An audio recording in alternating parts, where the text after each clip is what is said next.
오늘 은혜 받으실 하나님의 말씀은 구약성경 사무엘하 23장 13절부터 39절에 기록된 말씀, 구약성경 504, 505쪽에 있습니다.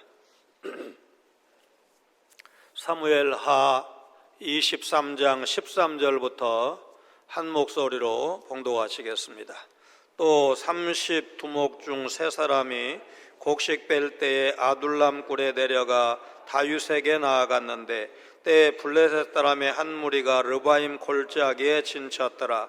그때 다윗은 산성에 있고 그때 블레셋 사람의 요새는 베들레헴에 있는지라. 다윗이 소원하여 이르되 베들레헴 성문 곁 우물물을 누가 내게 마시게 할까 하매 새 용사가 블레셋 사람의 진영을 돌파하고 지나가서 베들레헴 성문 곁 우물물을 길어가지고 다윗에게로 왔으나 다윗이 마시기를 기뻐하지 아니하고 그 물을 여호와께 부어드리며 이르되 여호와여, 내가 나를 위하여 결단코 이런 일을 하지 아니하리이다. 이는 목숨을 걸고 갔던 사람들의 피가 아니니까 하고 마시기를 즐기하지 아니하니라. 새 용사가 이런 일을 행하였더라. 또 수르야의 아들 요압의 아우 아비새이니 그는 그 세 사람의 우두머리라. 그가 그의 창을 들어 300명을 죽이고 세 사람 중에 이름을 얻었으니 그는 세 사람 중에 가장 존귀한 자가 아니냐. 그가 그들의 우두머리가 되었으나 그러나 첫 세 사람에게는 미치지 못하였더라. 또 갑셀 용사의 손자 여우야다의 아들 분하야니 그는 용맹스런 일을 행한 자라. 일찍이 모압 아리엘의 아들 둘을 죽였고 또 눈이 올 때 구덩이에 내려가서 사자 한 마리를 쳐 죽였으며 또 장대한 애굽 사람을 죽였는데 그의 손에 창이 있어도 그가 막대기를 가지고 내려가 그 애굽 사람의 손에서 창을 빼앗아 그 창으로 그를 죽였더라. 여우야다의 아들 분하야가 이런 일을 행하였으므로 세 용사 중에 이름을 얻고 30명보다 존귀하나 그러나 세 사람에게는 미치지 못하였더라. 다윗이 그를 세워 시위대 대장을 삼았더라. 또 요압의 아우 아사엘은 30명 중에 하나요. 또 베들레헴 도도의 아들 엘하난과 하롯 사람 사뭇과 하롯 사람 엘리가와 발디 사람 헬레스와 드구아 사람 이케스의 아들 이라와 아나도 사람 아비에살과 후사 사람 무분네와 아우아 사람 살몬과 느도바 사람 마하레와 느도바 사람 바하나의 아들 헬렙과 베냐민 자손에 속한 기브아 사람 리베의 아들 이때와 피라돈 사람 푸나야와 가스 시내가에 사는 히때와 아르바 사람 아비 알본과 바루움 사람 아스마엣과 사알본 사람 엘리아바와 야센의 아들 요나단과 하랄 사람 삼마와 아랄 사람 사랄의 아들 아이암과 마아가 사람의 손자 아스베의 아들 엘리벨렛과 길로 사람 아이도벨의 아들 엘리암과 갈멜 사람 헤스레와 아랍 사람 바레와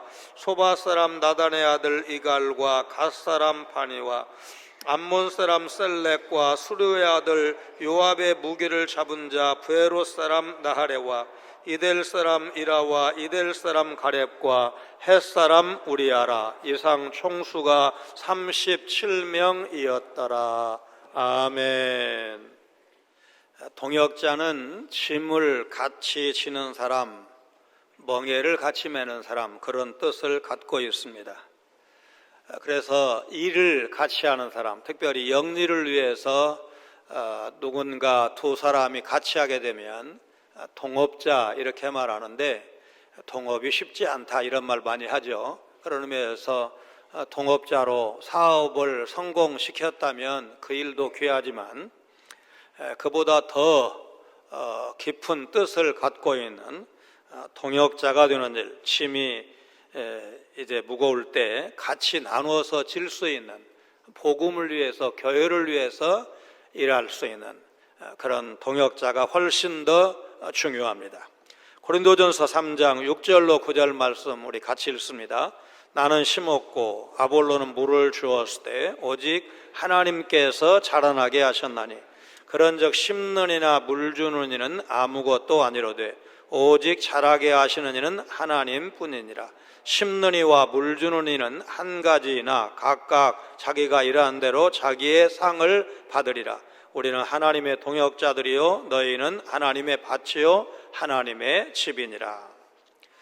사도 바울이 로마서 16장에서 나의 보호자 베베, 사도의 목숨을 위해서 자기들의 목까지도 내놓았던 브리스가와 아굴라 부부, 그리스도 안에 동역자인 우르바노 등 언급된 동역자들의 면면을 보면 사도 바울의 위대한 업적은 독야청청 홀로 이룬 것이 아니라 이런 동역자들의 협력을 통해서 이루었다는 사실을 알 수가 있습니다.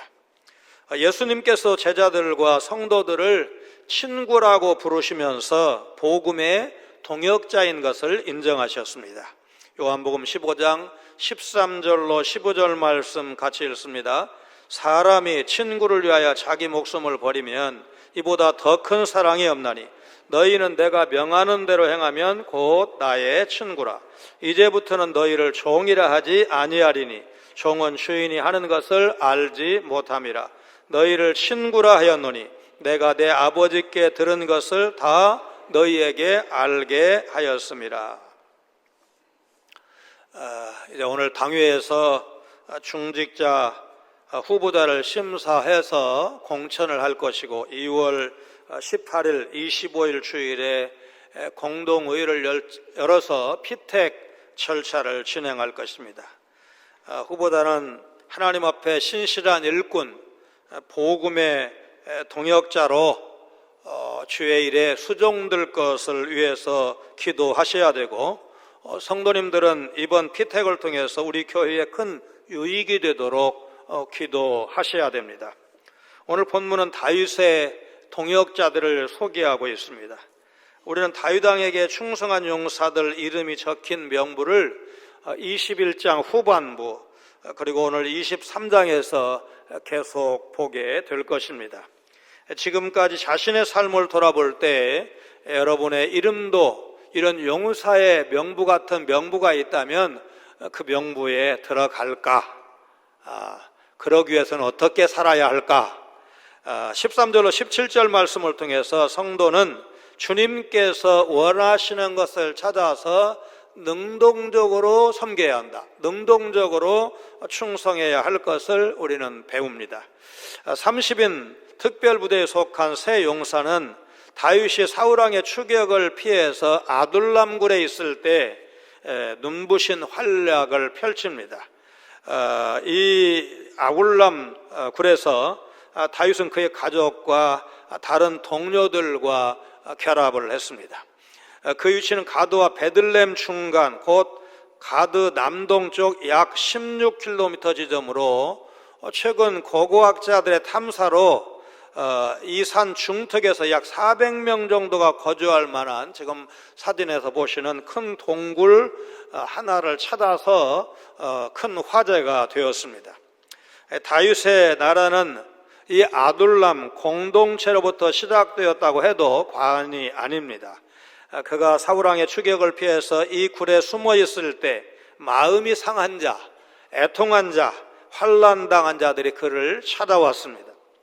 다윗은 그들과 함께 공동체 생활을 하면서 온갖 어려움을 극복해 갔습니다.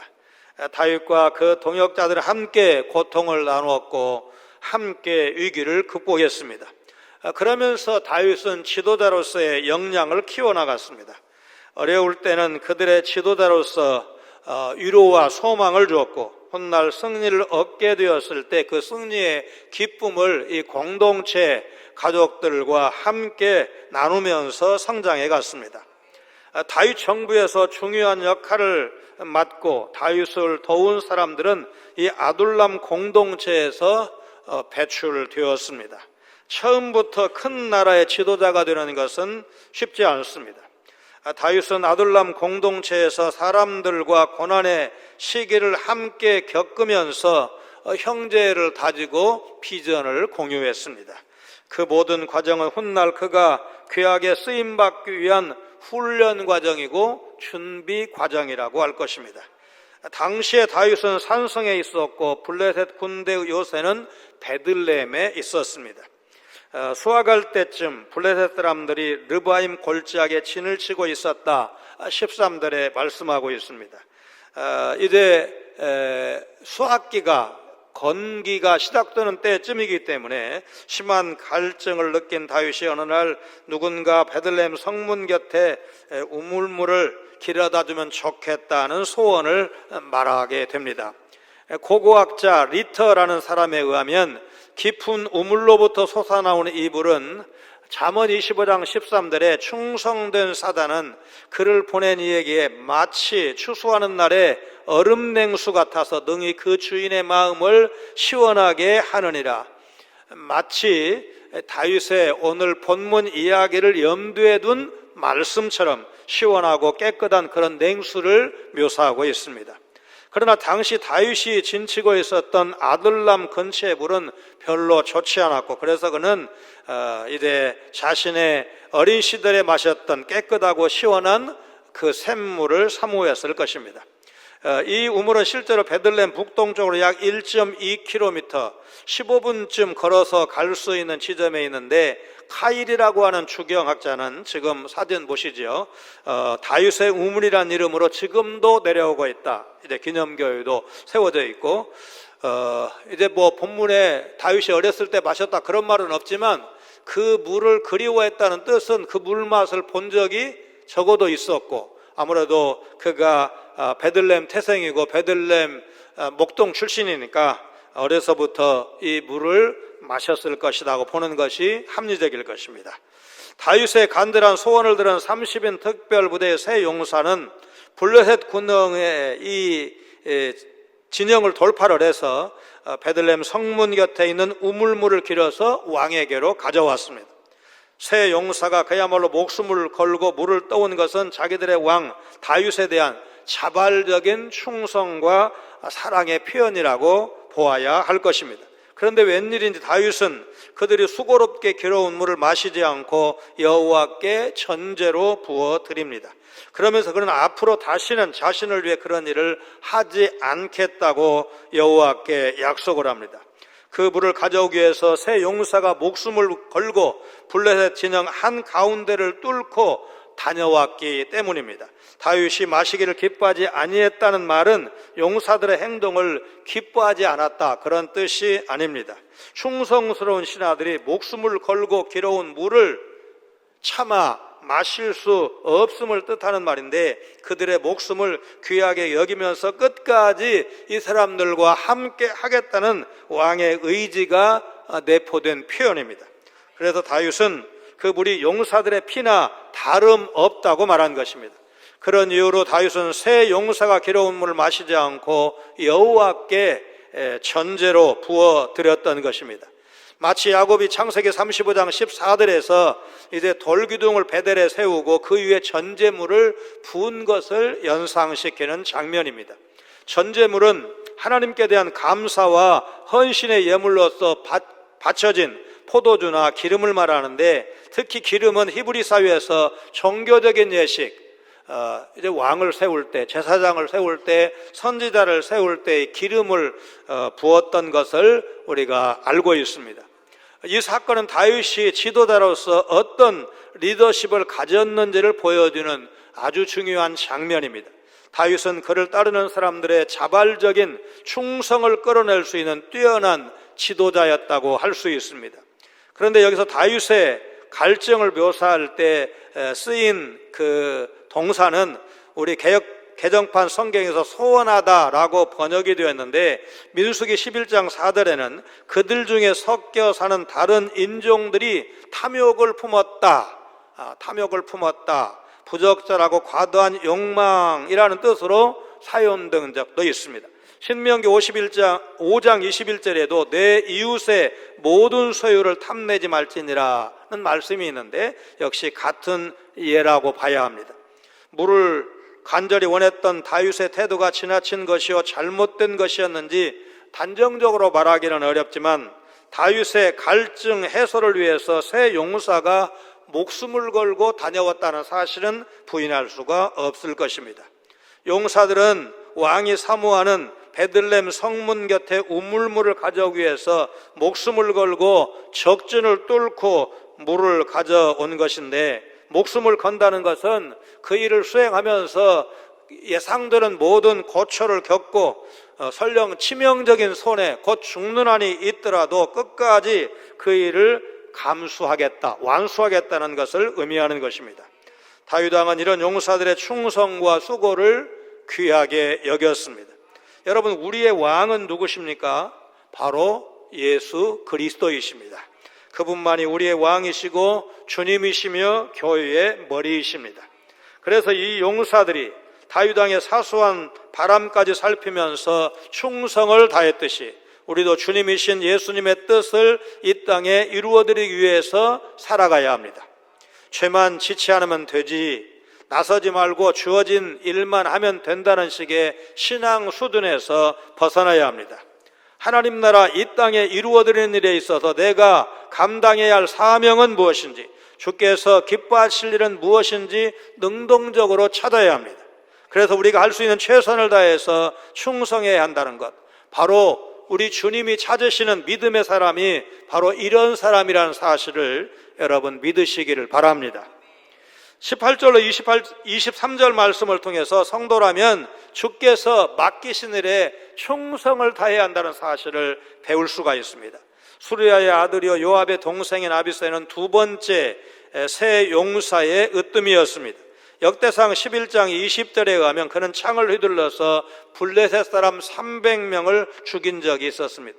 이로 인해서 그는 새 용사 중 하나로 이름을 올릴 수 있었고 새 용사 가운데 가장 존귀한 자가 되었습니다.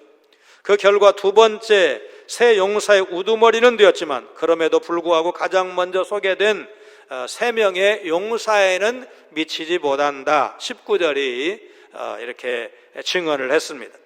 에돔과의 국경선 부근에 있는 유다 남단 지역인 갑스엘 용사의 손자요 여호야다의 아들인 분하야도 공을 많이 세웠습니다.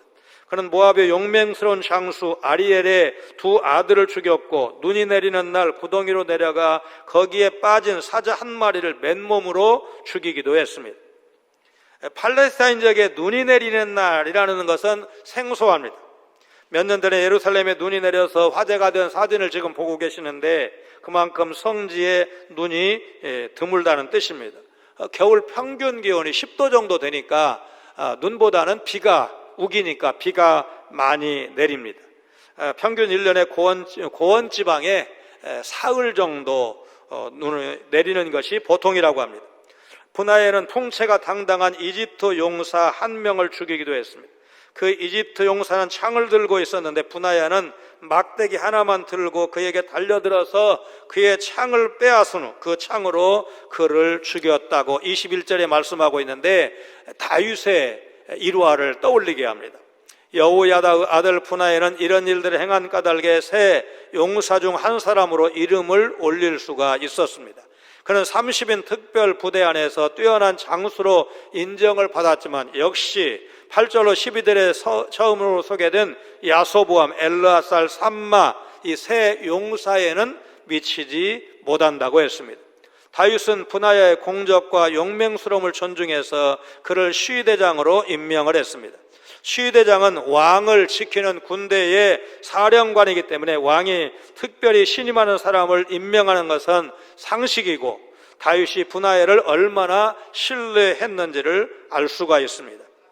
박정희 대통령 시절 1970년에 수경사령관 윤필룡과 보안사령관 강창성 장군을 정권의 양대 핵심이라고 표현한 것을 시사 잡지에서 읽은 적이 있습니다.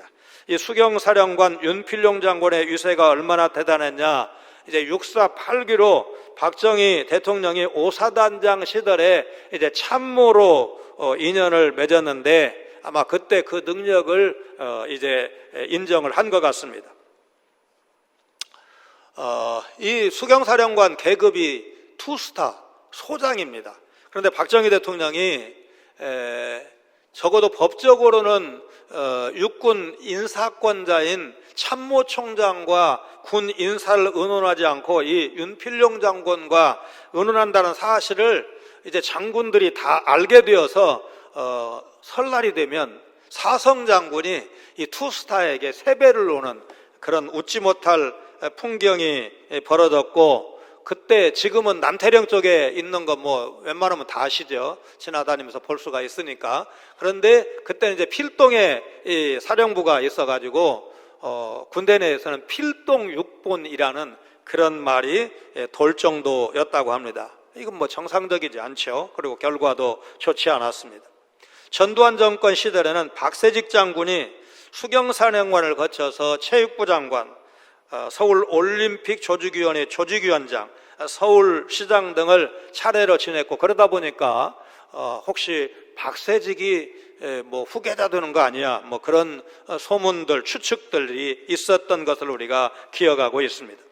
최근에 개봉해서 1000만 관객을 돌파한 서울의 봄에 군사반란을 진압하다 실패한 이태신 장군은 장태환 전 수경사령관이라는 것은 뭐 웬만한 분들은 다 아는 사실입니다. 계엄사령관 정승화 장군에 의해서 좌천될 것을 알고 보안사령관 전두환이 군대 내 사조적인 하나회를 동원해서 반란을 일으켰다는 것이 핵심 줄거리입니다. 분하에는 나중에 아도니아의 반역을 성공적으로 진압한 공로로 솔로몬 왕에 의해서 요압 대신 군대 장관에 오르게 됩니다. 두 번째 그룹의 세 용사 중에 18절에 요압의 아우 아비새와 20절에 여호야다의 아들 분하야를 소개했는데 한 사람의 이름이 소개되어 있지 않습니다. 그가 누구일까? 다윗의 두 번째 그룹 세 용사로 아비새와 분하야, 이들은 대적과의 전투에서 두려워하지 않고 용맹하게 싸웠고 전투에서 큰 공을 세워서 이스라엘에 큰 승리를 안겨주었는데, 성경 저자는 이런 사람들에 대해서 존귀한 이름을 얻었다고 기록하고 있습니다. 주님은 용감하게 싸우고 최선을 다하는 자를 귀하게 여기십니다. 성도는 모두 교회 안에서 맡은 역할이 있습니다. 장로나 집사, 권사 같은 직분일 수도 있지만 그보다는 찬양이나 교사, 청소, 또 뭐 식당 봉사 여러 가지일 수 있습니다. 그 종류가 무엇인지 중요하지 않습니다. 완도 성광교회 정유건 목사님을 우리가 교회로 초청해서 말씀을 들은 적이 있고, 또 교역자들, 장로님들이 그 교회를 방문해서 어떻게 사역하는지를 확인한 적이 있습니다. 사회복지 목회와 소그룹 활동을 썩 잘하는 교회로 전국적으로 소문이 나 있습니다. 엊그제 등록한 새신자가 자기가 없으면 완도 성광교회가 안 돌아간다는 말 하고 다닌다는 말이 이제 소문이 들려서 자세한 내용을 알아봤더니, 이 새신자가 뭐 새신자임에도 불구하고 교회에서 맡은 역할이 있는데, 그게 뭐냐면 주보를 48페이지짜리로 아주 매 주마다 이렇게 양이 상당한 그런 양의 주보를 만드는데, 48페이지를 이제 그냥 다 이렇게 할 수가 없으니까 가운데를 묶는데, 호치케스로 이렇게 묶는데, 그 일을 이 새신자가 한다는 거예요. 자기가 이 주보 안 묶으면 주보가 나갈 수가 없고, 그럼 예배가 안 되니까 자기 때문에 자기 없으면 교회가 안 돌아간다. 우리가 다 같이 들었어요. 그러면서 웃으면서도 이제 재미가 있었던 순간이었습니다. 예수님, 우리가 사명을 감당할 때 적은 일에 얼마나 최선을 다하는지를 보십니다. 마태복음 25장 23절 같이 읽습니다. 그 주인이 이르되 잘하였도다 착하고 충성된 종아, 네가 적은 일에 충성하였으며 내가 많은 것을 내게 맡기리니 내 주인의 즐거움에 참여할지어다. 군대에서 사병이 장군까지 진급하는 것은 없었던 건 아니지만 절대로 쉬운 일이 아닙니다. 사병 출신의 해병대 사성장군을 지내고 트럼프 대통령에 의해서 국방장관까지 이제 지낸 미국의 제임스 매티스 전 장관이 장관 퇴직하고 72살에 결혼했다고 해서 화제가 된 적이 있습니다. 또 이제 약물 중독에 빠진 부모가 사라진 후에 이웃들의 도움으로 이제 숙직과 일자리를 제공받아서 학교 청소부로 일하면서 열심히 공부해서 하버드 대학에 합격한 이 학생 이제 기사가 또 화제가 된 적이 있습니다. 작은 일에 충성하는 사람에게 세계적인 명문대학 하버드가 지나갈 수 있는 기회, 장학금과 또 말하자면 생활비를 지원을 해서 엘리트로 성장해 갈 수 있는 기회를 준 그런 미담입니다. 우리는 이런 일련의 사실들을 기억을 하면서 주님께서 맡기신 일이 큰 일이든지 작은 일이든지 늘 최선을 다해서 충성하는 일꾼으로 살아야 한다는 사실, 여러분 마음속에 깊이 간직하시기를 바랍니다. 마지막으로 24절 39절 말씀을 통해서 주님은 충성을 다한 자를 결코 잊지 않으신다는 사실을 우리가 기억해야 됩니다. 이제 24절로 39절은 30인 특별 부대에 속한 여러 용사들의 명단을 소개하고 있습니다. 가장 먼저 소개되는 인물은 요압의 동생 아사엘이고, 마지막에 소개되는 인물은 밧세바의 죽은 남편 우리야입니다. 아사엘은 다윗의 조카였고 그 발이 들로르같이 빠른 용사였다. 사무엘하 2장 18절에서 우리가 이미 살펴본 바가 있습니다. 그는 다윗이 유다 지파의 왕이었을 당시 전체 이스라엘의 왕으로 사울의 아들인 이스보셋의 군대장관 아브넬을 추격하다가 그의 창에 찔려 죽었고, 형 요압이 그 원수를 갚은 것을 우리가 알고 있습니다. 역대상 11장 41절에는 우리야를 이 용사들 명단 중간쯤에 소개하고 있습니다. 첫 용사인 요압의 아우 아사엘, 마지막으로 언급한 밧세바의 남편으로 충직한 군인이었던 우리야의 이름이 우리 귀에 익숙하고, 선지자 아모스의 출생지인 드고와 선지자 예레미야의 고향으로 알려진 아나돗 같은 지명을 우리가 알고 있을 뿐 대부분의 이름과 지명을 우리가 알지 못합니다. 우리야의 이름을 마지막으로 언급한 것은 다윗이 사무엘하 11장에서 지은 큰 죄를 상기시켜주는 동시에 24장 1절로 10절에 기록된 다윗의 또 다른 실패, 다음 시간에 살펴볼 인구 조사를 이제 서술하는데 도입부 역할을 해주고 있습니다. 이미 죽은 아사엘이 30인 특별 부대에 속해 있었다는 것을 볼 때 이 특별 부대는 다윗이 통일 왕국을 세우기 전, 그러니까 유다 지파의 왕이었던 헤브론 시절에 이 30인 용사가 조직되었다는 것을 알 수가 있습니다. 그런데 39절은 총수가 37명이라고 합니다.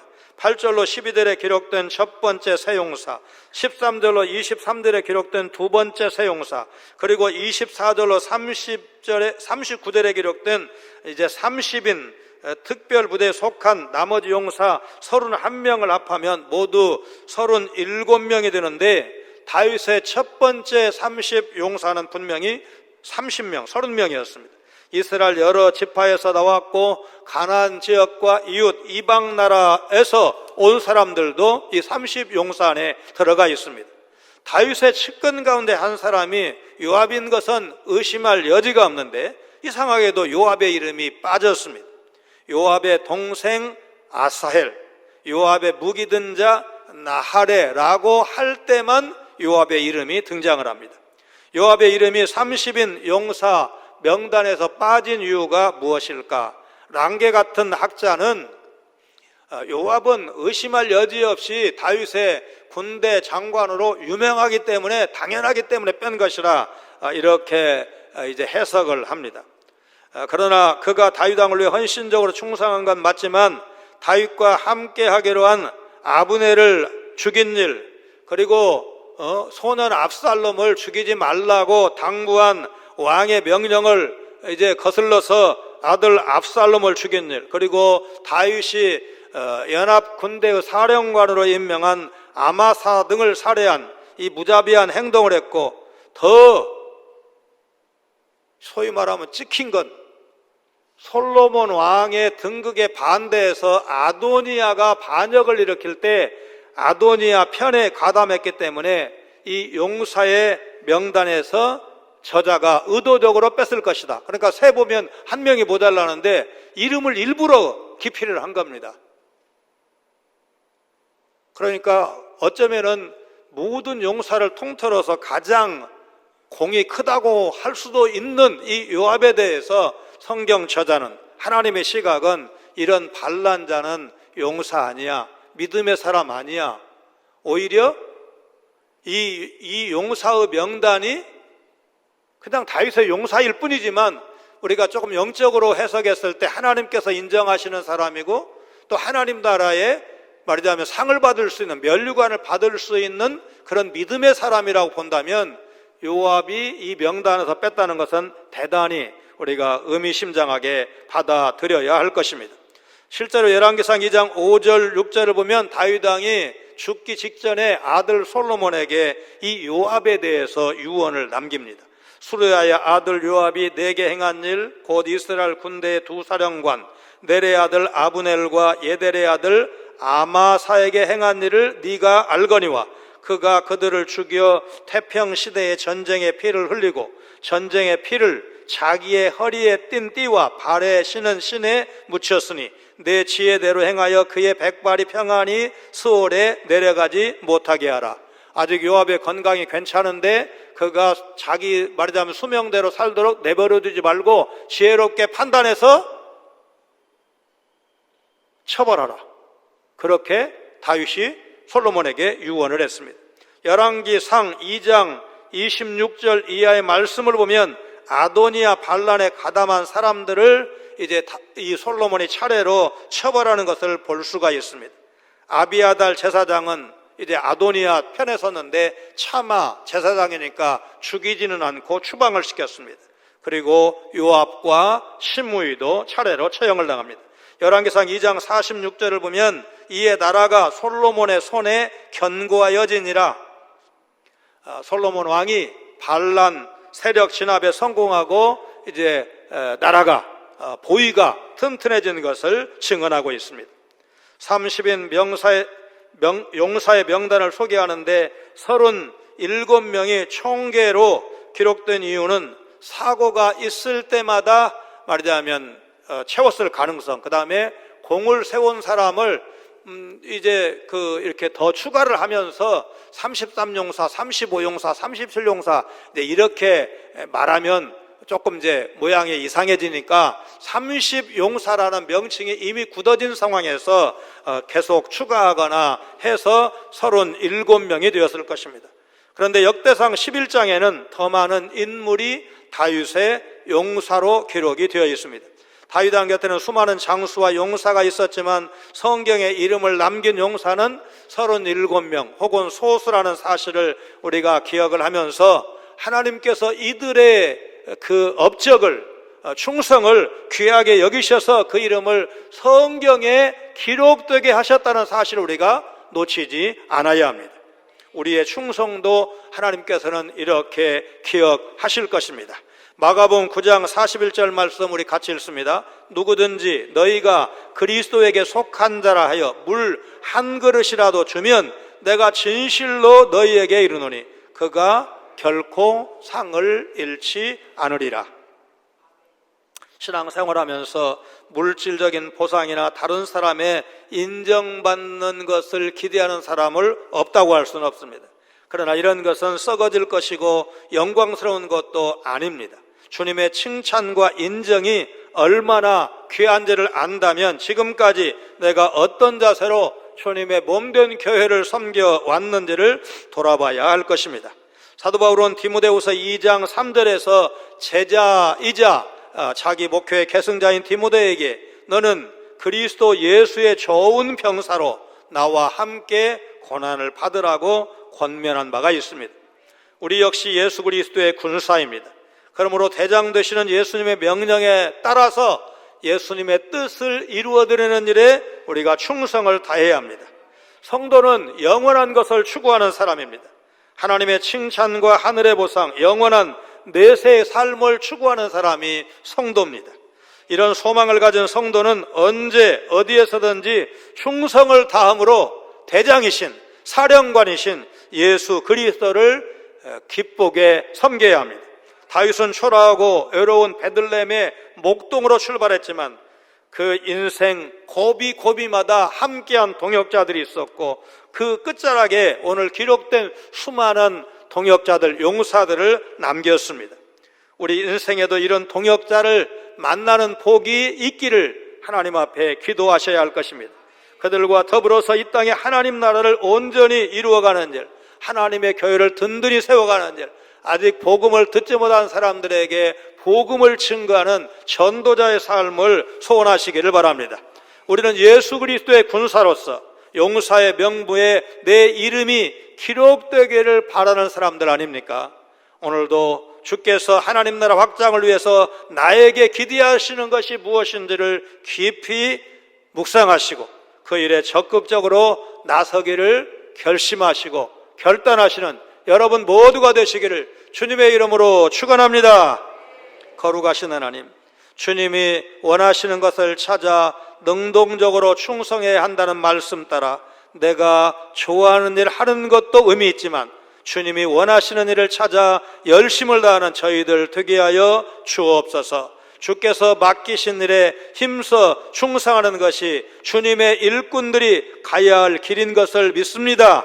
저희들 살아있는 동안 주님을 위해 충성하는 일꾼으로 살게 하여 주옵소서. 주님은 작은 일에 충성하는 일꾼에게도 상 주실 것을 잊지 않는 분이심을 기억하며 작은 일을 찾아 기꺼이 섬기는 저희들 되게 하여 주옵소서. 하나님은 기름 부어 세우신 다윗 왕에게 충성을 다하고 이스라엘을 위해 용맹하게 싸운 용사들을 책에 기록해서 대대로 기억하게 하신 것처럼 우리를 위한 책도 기록 중이심을 믿고 끝까지 충성하는 저희들의 신앙 여정 되게 하여 주옵소서. 소자에게 냉수 한 그릇 대접한 것도 결단코 상을 잃지 않으리라 말씀하신 주님을 기억하며 오늘 어르신, 장애우, 외롭고 힘든 분들 섬기는 일에 더 열심히 나서는 우리 교회와 성도들 되게 하여 주옵소서. 끝까지 견디는 우리 성도에게 영광의 면류관 주실 것을 약속하신 예수님 거룩하신 이름으로 간절히 기도하옵나이다. 아멘.